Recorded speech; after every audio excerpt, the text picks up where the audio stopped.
आधुनिक भारत में हम भारत के बाहर यानी विदेशों में जो क्रांतिकारी गतिविधियां हुई उसे देखेंगे।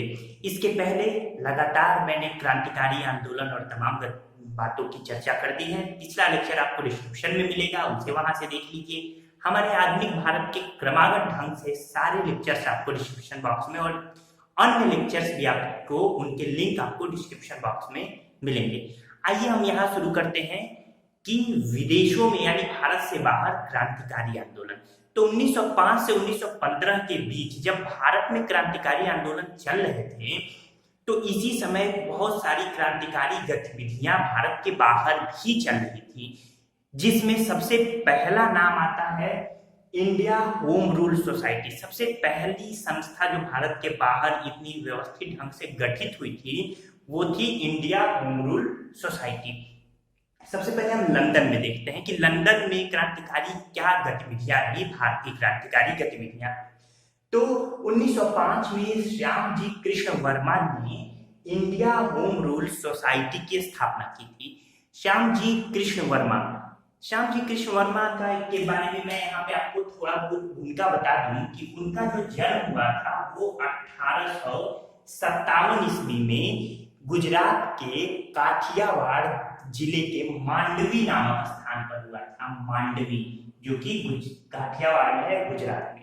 तो इस तरीके से श्याम जी कृष्ण जी के बारे में, श्याम जी कृष्ण जी को भारत में यानी भारतीय क्रांति का पिता भी कहा जाता है। याद रहेगा कि भारतीय क्रांति का पिता किसे कहा जाता है, तो श्याम जी कृष्ण वर्मा को कहा जाता है। तो इस तरीके से अपनी बैरिस्ट्री की पढ़ाई उन्होंने ब्रिटेन से की और वहीं पर उन्होंने इंडिया होम रूल सोसाइटी की स्थापना लंदन में की। जो इंडिया होम रूल सोसाइटी थी इसके उपाध्यक्ष अब्दुल्ला सुहरावर्दी थे। एक बात याद रखिए कि ये पूछा जाता है, इंडिया होम रूल सोसाइटी 1905 की बड़ी महत्वपूर्ण है, किसने इसकी स्थापना की थी? याद रखिएगा, श्याम जी कृष्ण वर्मा। इसके अन्य सदस्य मदन लाल धिंगरा, लाला हरदयाल, अजीत सिंह और विनायक दामोदर सावरकर रहे। आइए कुछ गतिविधियों को देख लेते हैं इंडिया होम रूल सोसाइटी की। इसने इंडियन सोशियोलॉजिस्ट नामक पत्रिका का प्रकाशन किया था। इसके अलावा इंडिया हाउस नामक एक स्थान यानी एक हॉस्टल की स्थापना की थी। 1906 में श्याम जी कृष्ण ये ब्रिटेन के विरोध के कारण पेरिस चले गए। लंदन से वो पेरिस चले गए। यहीं पेरिस में इनकी मुलाकात भीकाजी कामा से हुई थी, जिसके बारे में हम अभी आगे चर्चा करेंगे। फिलहाल 9 मई 1908 को 1857 के विद्रोह की प्रथम वर्षगांठ मनाई गई। देखिए ये जो डेट है ना, इसको लेके तमाम ये किताबों में अलग अलग बातें, कई जगह 9 मई 1905 भी लिखा रहता है, लेकिन देखिए श्याम जी कृष्ण के जाने के बाद पहली 1857 के विद्रोह की वर्षगांठ मनाई गई थी, जिसमें 1857 का भारतीय स्वतंत्रता संघर्ष नामक पुस्तक लिखी थी विनायक दामोदर सावरकर ने, और यह सिद्ध किया था कि 1857 का स्वतंत्रता संग्राम भारत का पहला स्वतंत्रता संग्राम था। तो इस तरीके से 1 जुलाई 1909 को इस सोसाइटी की एक महत्वपूर्ण ऐसी गतिविधि हुई जिसने भारत और भारत के बाहर भी क्रांतिकारी और अन्य लोगों को प्रभावित किया, जिसमें भारत सचिव के राजनीतिक सलाहकार विलियम हंट कर्जन वाइली की हत्या इंडियन होम रूल सोसाइटी के एक सदस्य मदन लाल धिंगरा ने की।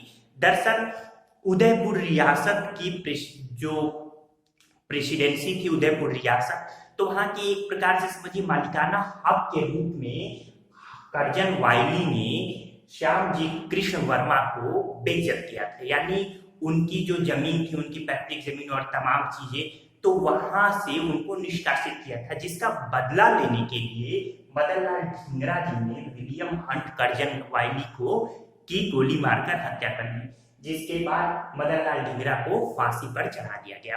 तो यानी फांसी दे दी गई। तो इस तरीके से आयरलैंड के एक अखबार ने मदन लाल धिंगरा के साहसिक कार्य के लिए श्रद्धांजलि भी दी कि मदन लाल धिंगरा जी को आयरलैंड की श्रद्धांजलि, जिन्होंने अपनी मातृभूमि की रक्षा के लिए खुद को न्यौछावर कर दिया। हालांकि भारत में कुछ उदारवादी, गोपाल कृष्ण गोखले और सरीखे कुछ उदारवादी लोगों ने इस हत्या की निंदा भी की थी। इसके बाद से मैंने बताया कि श्याम जी कृष्ण वर्मा जब पेरिस चले गए तो इस संस्था की बागडोर जो आ गई वो विनायक दामोदर सावरकर के हाथों में आ गई। अंततः 1909 की इस घटना के बाद मदनलाल ढींगरा द्वारा विलियम वाइली की हत्या के बाद 13 मार्च 1910 को सावरकर को गिरफ्तार कर लिया गया, उन्हें भारत भेजा गया और इस तरीके से वहां उन्हें भारत में आजीवन कारावास यानी काला पानी की सजा हो गई अंडमान में। तो इस तरीके से इंडिया होम रूल सोसाइटी की ये गतिविधियां रही। अब श्याम जी कृष्ण पेरिस चले आए, वहां उनकी मुलाकात मैडम भीका जी कामा से हुई। मैडम भीका जी कामा को भारतीय क्रांति की मां यानी मदर ऑफ इंडियन रिवॉल्यूशन भी कहा जाता है। बड़ी महत्वपूर्ण भूमिका इन्होंने निभाई थी। इनके बारे में एक महत्वपूर्ण प्रश्न जो आपकी परीक्षाओं में अक्सर पूछे जाते हैं कि वंदे मातरम अखबार का प्रकाशन किसने किया था जेनेवा से, तो जेनेवा से वंदे मातरम अखबार का प्रकाशन मैडम भीका जी कामा ने किया था। इसी तरीके से इन्होंने मदन तलवार पत्र का भी प्रकाशन किया था। 1907 में स्टुटगार्ड जर्मनी यानी 18 अगस्त 1907 में जर्मनी के स्टुटगार्ड में द्वितीय अंतः समाजवादी कांग्रेस सम्मेलन होने वाला था। इस सम्मेलन में भारत के प्रतिनिधि के रूप में मैडम भीका जी कामा सम्मिलित हुई थी। भारत का पहला राष्ट्रीय तिरंगा झंडा इन्होंने इस सम्मेलन के बाद 22 अगस्त को फहराया था, जिसमें लाल, हरा और पीला इन 3 रंगों का प्रयोग किया गया था। इसके अलावा 8 राज्यों को संबोधित भी इसमें किया, यानी भारत के 8 प्रेसिडेंसियों को भी संबोधित किया गया है। इसके अलावा झंडे के मध्य में देवनागरी लिपि में वंदे मातरम भी लिखा था। तो इस तरीके से मैडम भीका जी कामा के बारे में एक और बात जान लीजिए कि पेरिस इंडियन सोसाइटी की स्थापना 1905 में मैडम भीका जी कामा ने की थी। मैडम भीका जी कामा का जो जन्म हुआ था वो 1861 में बंबई में एक पारसी परिवार में हुआ था। बंबई के एक पारसी परिवार में हुआ था। वह भारतीय मूल की फ्रांसीसी नागरिक थी। ध्यान रखिएगा, भारतीय मूल की फ्रांसीसी नागरिक। और ये जो झंडा फहराया गया था इनके द्वारा 22 अगस्त को जो 1907 को झंडा फहराया गया था, इस झंडे की रूपरेखा मैडम भीका जी कामा और सरदार सिंह राणा ने मिलकर तैयार की थी। किन 2 लोगों ने इस झंडे की रूपरेखा तैयार की थी? तो सरदार सिंह राणा और भीका जी कामा ने। अपने जीवन के अंतिम समय में मैडम भीका जी कामा भारत वापस चली आई और अंततः 13 अगस्त 1936 को बंबई में मैडम भीका जी की मृत्यु हुई थी। तो इस तरीके से मैडम भीका जी कामा की भारतीय क्रांति में महत्वपूर्ण योगदान को किसी भी तरीके से नकारा नहीं जा सकता। और ये प्रश्न यहाँ से बड़ा महत्वपूर्ण है कि भारतीय क्रांति की मां किसे कहा जाता है, फिर जेनेवा से वंदे मातरम अखबार का प्रकाशन किसने किया था, मदन तलवार पत्र, और ये तमाम बातें जो महत्वपूर्ण थी मैंने आपको बताई। इसके बाद यानी अब लंदन और पेरिस के बाद हम पढ़ते हैं अमेरिका। तत्कालिक समय में अमेरिका को भारतीय क्रांतिकारियों की गतिविधियों का केंद्र बिंदु माना जाता था, लेकिन परिस्थितियां 1913 से बदलनी शुरू हुई। 13 से इसलिए क्योंकि 14 में जो विश्व युद्ध शुरू हुआ तो उसके पहले ही कहीं ना कहीं अमेरिका का जो झुकाव था वो ब्रिटेन की तरफ हो चला था। 1914 में अमेरिका द्वारा ब्रिटेन के पक्ष में युद्ध करने के कारण अब दबाववश भारतीय क्रांतिकारियों पर अमेरिका में प्रतिबंध 1914 में लगाया गया। इस तरीके से तमाम नियम भी लगाए गए, भारतीयों को अमेरिका से निर्वासित भी किया गया, जिसके तहत लाला हरदयाल और तमाम लोगों को अमेरिका छोड़कर जर्मनी जाना पड़ा। फिलहाल अमेरिका की गतिविधियों को हम देख लेते हैं। अमेरिका में ढेर सारी सोसाइटी की भी स्थापना हुई थी। आपकी परीक्षाओं के दृष्टिकोण से जो महत्वपूर्ण है वो मैं यहाँ बता दे रहा हूँ। सबसे पहले society for advancement of India. तो society for advancement of India, जिसे प्रारंभ में पूर्व में पैन आर्यन एसोसिएशन कहा जाता था। क्या कहा जाता था? पैन आर्यन एसोसिएशन कहा जाता था। तो 1906 में इसकी स्थापना मोहम्मद बरकतुल्लाह ने न्यूयॉर्क में की थी। इसके बाद इंडियन इंडिपेंडेंस लीग की स्थापना 1907 में द्वारिकानाथ दास ने कैलिफोर्निया में की थी। किसकी? इंडियन इंडिपेंडेंस लीग, द्वारिकानाथ दास ने कैलिफोर्निया में। ये जो संस्था थी इंडियन इंडिपेंडेंस लीग, इसका जो पार्टी पत्र था उसका नाम था स्वतंत्र हिंदुस्तान। याद रखिएगा। इसके बाद यूनाइटेड इंडिया हाउस 1908 में अमेरिका के सिएटल में यूनाइटेड इंडिया हाउस की स्थापना तारकनाथ दास और जीडी कुमार द्वारा की गई थी। यहाँ तारकनाथ दास और जीडी कुमार इसलिए महत्वपूर्ण है, इन्होंने 2 पत्र, समाचार पत्र भी निकाले थे जो कि आपके लिए महत्वपूर्ण है, यहाँ मैं लिख देता हूँ। तो इनका पहला जो समाचार पत्र था तारकनाथ दास का, वो था फ्री हिंदुस्तान। ये फ्री हिंदुस्तान बड़ा महत्वपूर्ण है, कभी कभी आपकी परीक्षाओं में भूली विश्री यादों के तहत दे देता है, यानी जब आप इन चीजों को नहीं पढ़ते हैं तो ऐसे प्रश्न आ जाते हैं। तो फ्री हिंदुस्तान समाचार पत्र किसने निकाला था? वैंकूवर से निकाला था, ये कनाडा से, ध्यान रखिएगा, ये तारकनाथ दास ने निकाला था कनाडा से, क्योंकि आप जानते हैं कि उत्तरी अमेरिका में जो सबसे ऊपर क्या है? सबसे ऊपर कनाडा है, फिर उसके बाद से ये यूएसए यानी अमेरिका है। इसी तरीके से स्वदेश सेवक नामक समाचार पत्र का प्रकाशन, स्वदेश सेवक नामक समाचार पत्र का प्रकाशन ये जीडी कुमार ने किया था। तो ये दोनों फ्री हिंदुस्तान तारकनाथ दास वैंकूवर से और स्वदेश सेवक जीडी कुमार ने किया था, याद रखिएगा। इन्हीं क्रम में एक और समाचार पत्र महत्वपूर्ण है, सर्कुलर ए आजादी। तो सर्कुलर ए आजादी रामनाथ पुरी ने इसका प्रकाशन किया था, रामनाथ पुरी। सर्कुलर ए आजादी यानी सर्कुलर ए आजादी, तो इसका प्रकाशन रामनाथ पुरी ने। 3 पत्र मैंने बताया जो कि आपके लिए महत्वपूर्ण है। इसके बाद देखिए Hind association of the Pacific coast America, Hind association of the Pacific coast America November 1913 में सोहन सिंह भापना ने इसकी स्थापना की थी, याद रहेगा, सोहन सिंह भापना। ये सभी लोग गदर पार्टी से संबंध रखते थे, गदर पार्टी, गदर आंदोलन मैं यहाँ आपको बताने जा रहा हूँ। इस तरीके से 1 नवंबर 1913 को अमेरिका के सैन फ्रांसिस्को में लाला हरदयाल जी ने गदर पार्टी की स्थापना की थी। ये मुख्य संस्थापक के रूप में लाला हरदयाल जी जाने जाते हैं। बाकी सोहन सिंह भापना इसके संस्थापक अध्यक्ष थे, जबकि ये हरदयाल जी मैंने बताया ये आपके संस्थापक यानी जनरल सेक्रेटरी। इसके अलावा काशीराम ये कोषाध्यक्ष थे।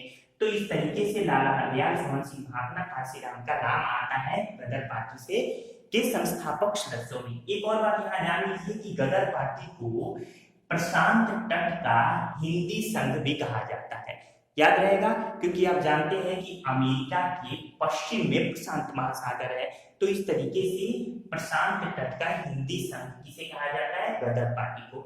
गदर पार्टी का जो मुख्य समाचार पत्र था यानी गदर पार्टी का जो पार्टी पत्र था उसका नाम हिंदुस्तान गदर था। 1857 की क्रांति की स्मरण में, स्मृति में इसे निकाला गया था। मुख्य रूप से ये गदर के नाम से प्रसिद्ध था। तो गदर पत्र का सबसे पहला प्रकाशन 19 नवंबर 1913 को उर्दू में किया गया था। इसके बाद इसका दूसरा प्रकाशन 9 दिसंबर 1913 को गुरुमुखी यानी पंजाबी में हुआ। फिर इसका अन्य प्रकाशन भी छपा अन्य भाषाओं में, जो कि इसके बाद गुजराती में, फिर हिंदी, अंग्रेजी और मराठी में भी छपा था। ये पूछा जाता है प्रश्न की भाषाओं में ये पत्र छपा था। इसके अलावा इसका एक अंक पश्तो भाषा में भी छपा था, ये महत्वपूर्ण है, याद रखिएगा। एक अंक पश्तो भाषा, पश्तो भाषा ये अफगानिस्तान की भाषा है। इसके पहले वाले कई लेक्चर्स में मैंने इसकी चर्चा की है, तो आपको ये स्मरण रखना होगा, ये प्रश्न यहाँ पूछा जाता है। ये सभी बड़े महत्वपूर्ण है, अच्छे से पढ़िए इसे। इसके बाद से पार्टी का, गदर पार्टी का जो मुख्यालय था वो सैन फ्रांसिस्को में युगांतर आश्रम था। युगांतर आश्रम की स्थापना इन लोगों ने की थी। इसके प्रमुख नेता लोगों के नाम जानना जरूरी है जो कि गदर पार्टी के प्रमुख सदस्य थे।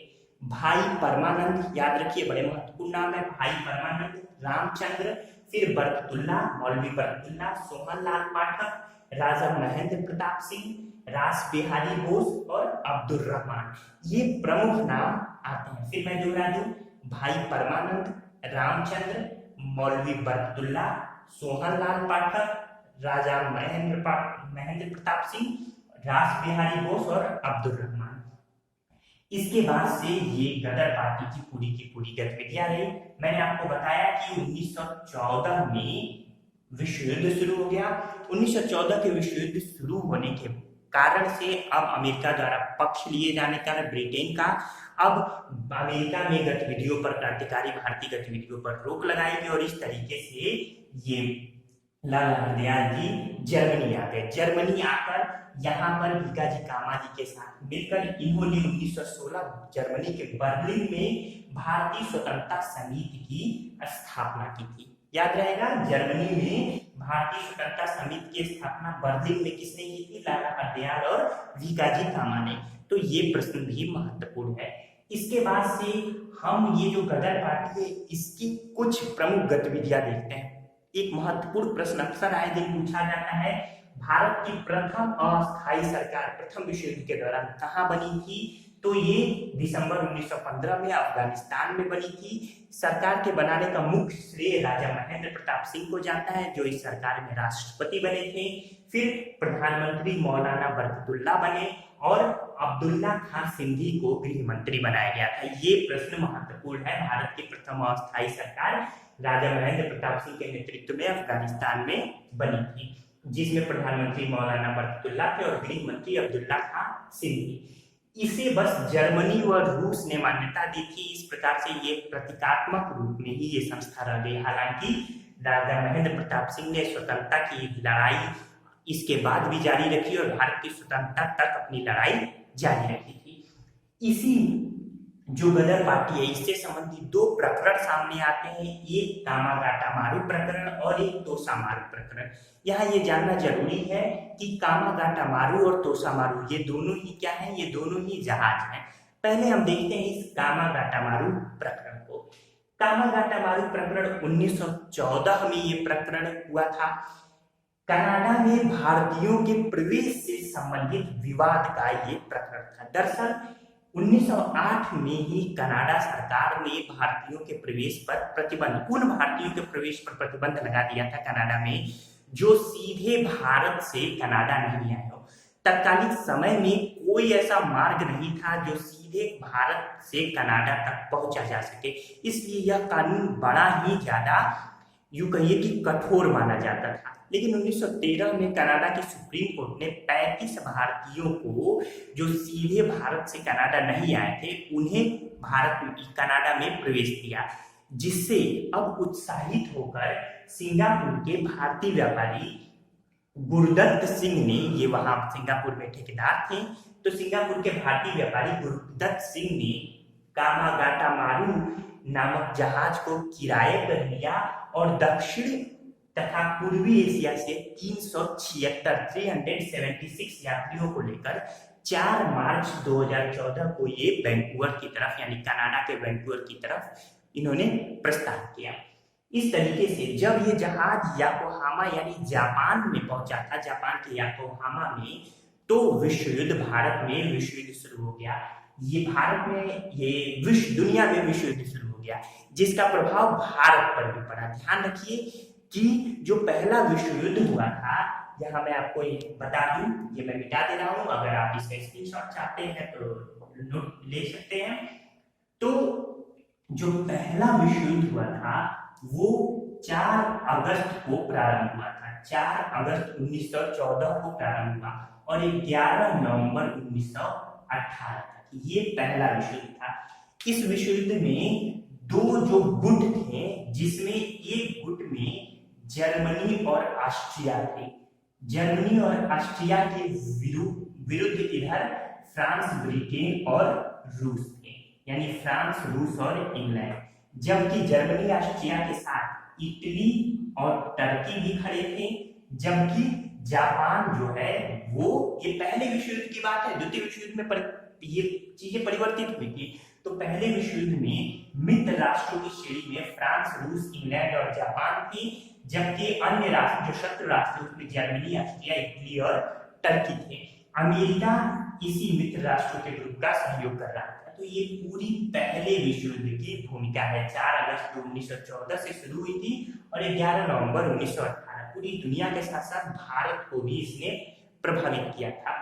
आपको एक यहाँ मैं इंटरेस्टिंग बात बता दूं कि कांग्रेस के इतिहास में पहला ऐसा मौका जब कोई गवर्नर कांग्रेस के अधिवेशन में भाग लिया था वो इसी प्रथम विश्व युद्ध के दौरान हुआ पहला कांग्रेस का अधिवेशन था, जो कि 28 से 30 दिसंबर को मद्रास में हुआ था। इसमें भूपेंद्र नाथ ने कांग्रेस के अध्यक्ष का किरदार लिया। यानी कांग्रेस के अध्यक्ष कौन थे इसमें कांग्रेस अधिवेशन के? तो 28-30 दिसंबर 1914 को ये जो अधिवेशन मद्रास में हुआ था, भूपेंद्र नाथ। इसमें मद्रास के जो गवर्नर थे लॉर्ड पेटलैंड, तो लॉर्ड पेटलैंड जो कि मद्रास के गवर्नर थे, इन्होंने शिरकत की थी। ये प्रश्न महत्वपूर्ण था, दिमाग में आ गया, मैंने आपको बता दिया कि कांग्रेस इतिहास का पहला अधिवेशन जिसमें किसी गवर्नर ने भाग लिया है, तो 28 से 30 दिसंबर 1914 का मद्रास अधिवेशन, जिसमें मद्रास के गवर्नर पेटलैंड ने भाग लिया। इसकी अध्यक्षता भूपेंद्र नाथ जी ने की थी। तो ये आपको स्मरण रखना चाहिए। आइए हम पुनः लौटते हैं कामागाटा मारू प्रकरण। तो इस तरीके से ये जब याकोहामा पहुंचा, इधर विश्व युद्ध शुरू हो गया। अब अमेरिका और कनाडा ये दोनों ही इंग्लैंड की तरफ से हो चुके थे, इंग्लैंड का साथ दे रहे थे। इंग्लैंड की तरफ से दबाव बढ़ता जा रहा था, जिसके कारण से जो सुप्रीम कोर्ट का निर्णय था उसके विरुद्ध एक प्रस्ताव पारित हुआ और वहां कनाडा की सरकार ने जो 35 यात्रियों को, भारतीय यात्रियों को कनाडा में प्रवेश दिया था, उस कानून यानी उस आदेश को रद्द कर दिया। इस तरीके से कनाडा सरकार, अब ये जो कामागाटा मारू जहाज जब वैंकूवर यानी कनाडा की तरफ आगे बढ़ा, तो कनाडा में उसे उतरने नहीं दिया गया और उसे वापस कलकत्ता की तरफ भेज दिया गया। इस तरीके से अंततः 27 सितंबर 1914 को यह जहाज कलकत्ता के बजबज बंदरगाह पर उतरा। जब ये जहाज उतरा, यात्री बड़े क्रुद्ध थे। वहां पुलिस और यात्रियों की मुठभेड़ हुई, झड़प हुई, जिसमें 18 यात्री मारे गए, 202 यात्रियों को बंदी बना लिया गया और जो अन्य शेष रहे वो भाग गए और किसी न किसी तरीके से अपने पंजाब और अन्य क्षेत्र में पहुंचे। तो इस तरीके से ये कामागाटा मारू प्रकरण था। कामागाटा मारू क्या था? ये जहाज था। इसी तरीके से तोसामारू प्रकरण भी, तोसामारू प्रकरण जो 1914 में हुआ, इसके साथ सिंगापुर क्रांति को जोड़ा जाता है।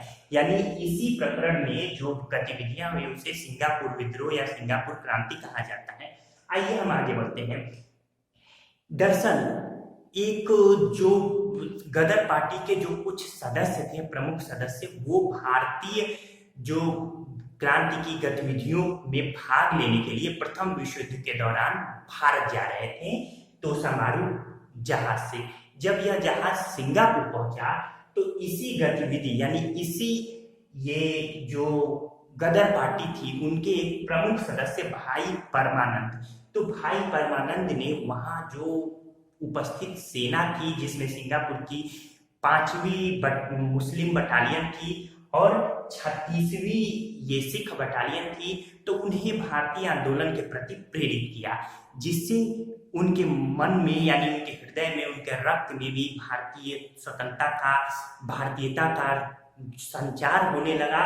और कुछ प्रमुख लोगों ने यानी इसी बटालियन से जमादार चिश्ती खां, अब्दुल गनी और सूबेदार दाऊद खान ने मिलकर विद्रोह कर दिया। कौन कौन? जमादार चिश्ती खां, अब्दुल गनी और सूबेदार दाऊद खान ने विद्रोह कर दिया, जिसे सिंगापुर विद्रोह के नाम से जाना जाता है। याद रहेगा। तो ये 15 फरवरी 1915 को यह विद्रोह हुआ था और ये 1914 में ही तोसामारू जहाज से चले थे। तो इस तरीके से तोसामारू प्रकरण भी मैंने आपको यहाँ बता दिया। कुछ प्रमुख बातें, ब्रिटिश सरकार ने सबसे कठोर कानून जो बनाया वो भारतीय रक्षा अधिनियम, डिफेंस ऑफ इंडिया रूल बनाया था। इसे 1915 में पारित किया गया था अंग्रेजों ने। करतार सिंह सराभा सहित इसके तहत 45 अन्य क्रांतिकारियों को फांसी दे दी गई थी। तो बड़ा ही कठोर कानून था भारत रक्षा अधिनियम 1915 या डिफेंस ऑफ इंडिया रूल। तो इस तरीके से ये जो महत्वपूर्ण बातें हैं जैसे जैसे थी वो मैंने यहाँ आपको बता दी। यहाँ मैं आपको लाला हरदयाल जी के बारे में कुछ बातें बता दूं कि लाला हरदयाल जो कि गदर पार्टी के प्रमुख संस्थापक रहे। वो 1911 में कैलिफोर्निया आ गए यानी अमेरिका आ गए। कैलिफोर्निया के स्टैनफोर्ड यूनिवर्सिटी में इन्होंने अध्यापन का कार्य किया था। इस तरीके से इन्होंने, यहाँ पे ये बताना आपके लिए जरूरी है और महत्वपूर्ण भी है कि एक पुस्तक निर्वासित के विचार, ये पुस्तक की रचना किसने की? तो ये गदर पार्टी के ही एक सदस्य राजा महेंद्र सिंह ने इस पुस्तक की रचना की थी। राजा महेंद्र प्रताप सिंह, जिन्होंने अस्थायी सरकार बनाई थी, याद रखिएगा। तो मैंने लाला हरदयाल जी के बारे में भी बताया। लाला हरदयाल जी कहाँ अध्यापन का कार्य करते थे? कैलिफोर्निया के स्टैनफोर्ड यूनिवर्सिटी में। इसके बाद राजा महेंद्र प्रताप सिंह की पुस्तक निर्वासित के विचार, ये किसकी पुस्तक है? राजा महेंद्र प्रताप सिंह, जिसमें इन्होंने 1919 में क्रेमलिन में लेनिन से उनकी मुलाकात हुई थी, उसका वर्णन किया है। लेनिन से मुलाकात का वर्णन किया है।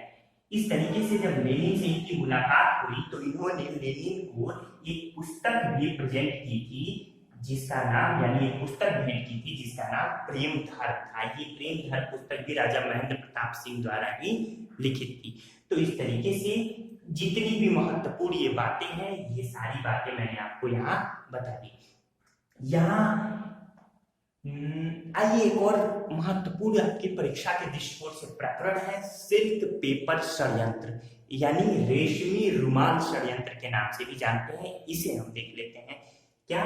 सिल्क पेपर षड्यंत्र। ये दरअसल ये जो सिल्क पेपर षड्यंत्र था, ये क्या था?